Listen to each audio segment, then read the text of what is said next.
اور ہم نے سمود کی طرف ان کے بھائی صالح کو بھیجا کہ اللہ کی عبادت کرو، تو وہ دو فریق ہو کر آپس میں جھگڑنے لگے۔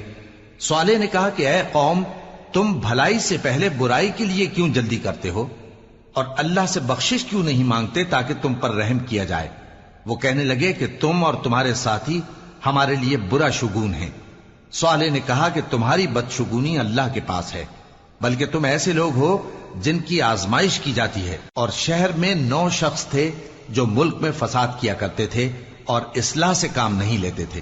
کہنے لگے کہ اللہ کی قسم کھاؤ کہ ہم رات کو اس پر اور اس کے گھر والوں پر شبخون ماریں گے، پھر اس کے وارثوں سے کہہ دیں گے کہ ہم تو اس کے گھر والوں کے موقع ہلاکت پر تھے ہی نہیں، اور ہم سچ کہتے ہیں۔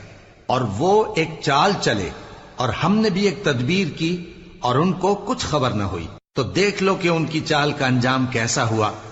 ہم نے ان کو اور ان کی قوم سب کو ہلاک کر ڈالا۔